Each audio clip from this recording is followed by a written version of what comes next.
अस्सलाम वालेकुम। Cooking with सीमा खान में आज हम बहुत ही मज़ेदार से नल्ली नहारी बना के तैयार करेंगे।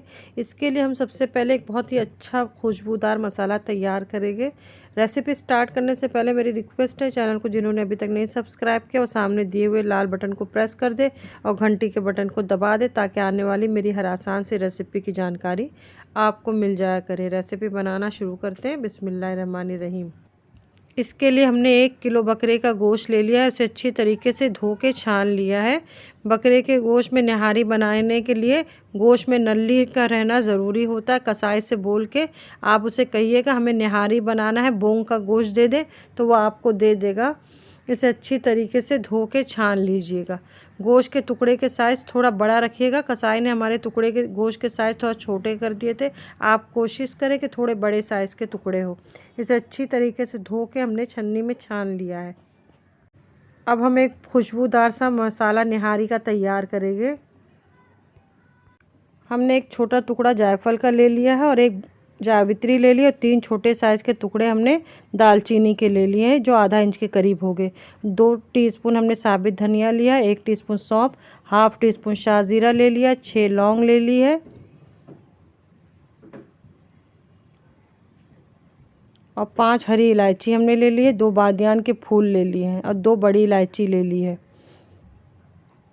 और 1 टीस्पून हमने काली मिर्च ले ली है। मैं डिस्क्रिप्शन बॉक्स में सब मसालों को मेंशन कर दूंगी, आप वहां से देख लेना। और 1 पीपली हमें ले लेना है। निहारी में इसी से फ्लेवर आएगा, इसे आप ज़रूर डालिएगा। इसे कोई भी किराने के शॉप पे जहाँ मसाले मिलते हैं वहाँ आसानी से ये मिल जाते हैं। इसका हमें पूरा इस्तेमाल नहीं करना है, हमने इसे थोड़ा सा तोड़ के अलग कर लिया है। हमने पौना इंच के करीब इसे लिया है। अब मिक्सर में डाल के इसका हमें एक पाउडर तैयार कर लेना है। मसालों को हमने भूनना नहीं है, डायरेक्ट आप मिक्सर में डाल के इसका पाउडर तैयार कर लें। अब इसमें हम कुछ सूखे मसाले डालेंगे, जिसमें 1 टीस्पून भर के हमने सौंठ का पाउडर लिया, ड्राई जिंजर पाउडर, 1 टीस्पून भर के हमने नमक लिया है, नमक आप अपने टेस्ट के हिसाब से रखिए। 1 टीस्पून भर के हमने कश्मीरी मिर्च पाउडर, 1 टेबल स्पून हमने तेज़ वाली मिर्च पाउडर लिया, हाफ टीस्पून हल्दी पाउडर और 1 टीस्पून हमने ज़ीरा पाउडर लिया है। ज़ीरा पाउडर को हल्का सा रोस्ट करें, जलने ना पाए ज़ीरा, और उसका पाउडर हमें बना लेना है। इसे अच्छी तरीके से मिक्स कर लेंगे। 1 किलो निहारी का मसाला हमारा बनके तैयार है। इतना मसाला 1 किलो निहारी के लिए परफेक्ट है। अब गैस पे हमने कुकर रख दिया है। कुकर जब गर्म हो गया तो इसमें 3/4 कप हमने ऑयल डाल दिया है। निहारी में ऑयल का इस्तेमाल थोड़ा ज़्यादा होता है। अब इसमें हमने अदरक लहसुन का पेस्ट डाल दिया है, 2 टेबल स्पून भर के आप डालें।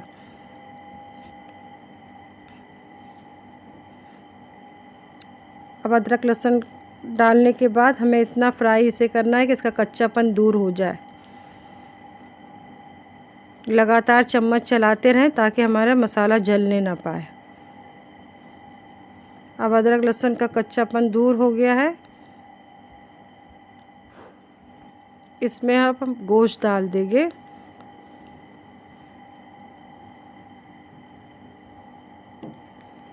अब गोश्त डालने के बाद हमें इसे इतना फ्राई करना है कि इसका कलर अच्छी तरीके से चेंज हो जाए।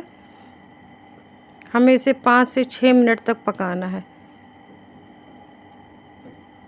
ताकि गोश्त अच्छी तरीके से फ्राई हो जाए। ऐसा करने से हमारे गोश्त की स्मेल ख़त्म हो जाएगी, इसलिए आप इसे 5 से 6 मिनट तक ज़रूर फ्राई करिएगा लहसुन अदरक के साथ। अब इसमें हमने निहारी का मसाला जो तैयार किया है इसे पूरा डाल दिया है। सबको अच्छी तरीके से मिक्स करके इसमें आधा कप पानी डाल दें। आधा कप पानी डालने के बाद हमें मसालों की बहुत अच्छे से भुनाई करना है।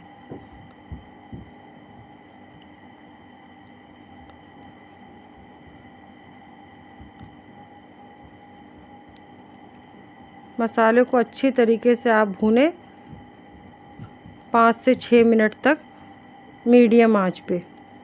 अब मसाला हमारा अच्छी तरीके से भून चुका है।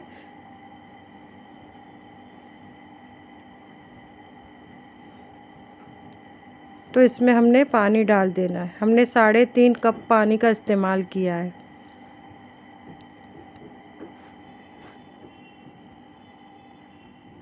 अब 3.5 कप पानी डाल के इसे हमने अच्छी तरीके से मिक्स कर लेना है और कुकर का ढक्कन बंद करके 5 मिनट इसे हम तेज़ आंच पे पकाएंगे घड़ी देख के।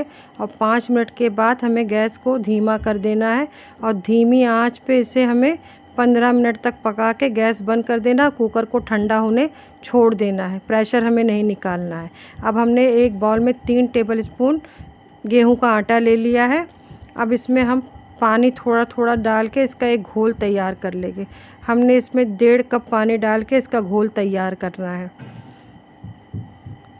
गुठली बिल्कुल नहीं रहना चाहिए। आप किसी हैंड बीटर से इसको अच्छी तरीके से फेंट लें।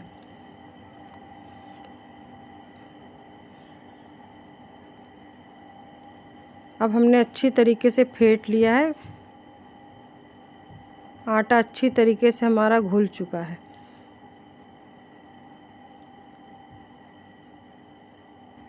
अब हमने अच्छी तरीके से आटे को घोल के तैयार कर लिया है। कुकर में हमारी सीटी लग के 15 मिनट हो चुके थे, तो कुकर को हमने अच्छी तरीके से ठंडा कर लिया है।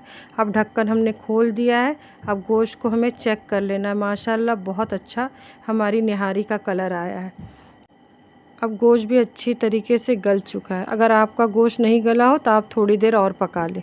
अब हमने ऊपर से ऑयल निकाल लेना है। इसका इस्तेमाल हम बाद में करेंगे गार्निशिंग के टाइम, क्योंकि आटे का घोल डालने के बाद तरी ख़त्म हो जाती है, इसलिए हम इसका इस्तेमाल बाद में करेंगे। बहुत एहतियात से हमने ऊपर से तेल निकाल लेना है।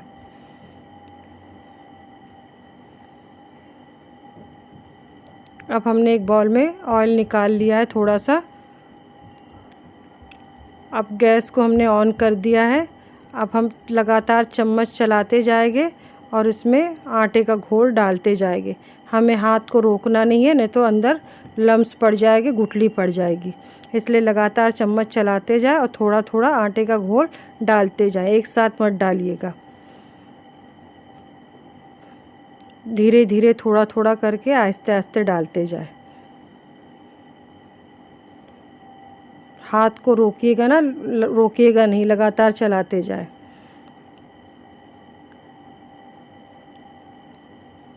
अगर नीचे थोड़ा सा आटा बैठा हो तो उसे मत डालिएगा, खाली ऊपर से हमें आटे के घोल का पानी डालना है। अब हमने सबको अच्छी तरीके से मिक्स करके पकाते जाना है जब तक ग्रेवी में उबाल नहीं आ जाता। हमने थोड़ा सा पानी और डाल के इसे भी डाल दिया है। नीचे बैठे हुए आटे को आप बिल्कुल नहीं डालिएगा, नहीं तो ग्रेवी में गुठली पड़ जाएगी।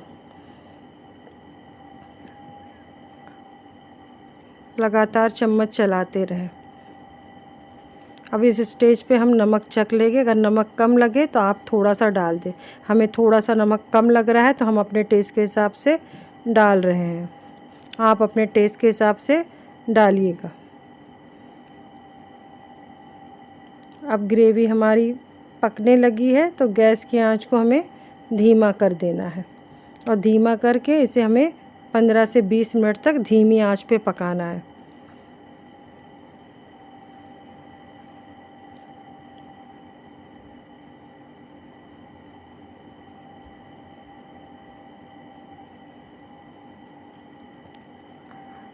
हमने इसे 20 मिनट के लिए पकाया है। अब ग्रेवी हमारी अच्छी तरीके से धीमी आंच पे पकने लगी है। आटे का कच्चापन भी दूर हो गया, तो इसे हमने एक बाउल में निकाल लिया है।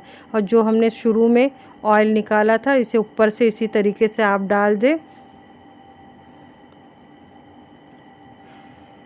और ऊपर से अदरक के बारीक पतले पतले लच्छे काट के डाल दें। थोड़ी सी हरी मिर्च और नींबू के साथ आप इसे गर्मा गर्म सर्व करें। ये तंदूरी रोटी नान के साथ खाने में बहुत ही मज़े के लगते हैं। आप इसी तरीके से इसे बनाइएगा और मेहमानों के सामने पेश करें, घर वालों के साथ खाएं। ये बहुत ही मज़े के बनते हैं, बहुत ही लजीज लगते हैं खाने में। रेसिपी अच्छी लगी हो तो लाइक का बटन दबा दें। चैनल को जिन्होंने अभी तक नहीं सब्सक्राइब किया है वो सब्सक्राइब कर लें। दुआओं में याद रखिएगा। फिर मिलते हैं नई रेसिपी के साथ इंशाअल्लाह। अल्लाह हाफिज़।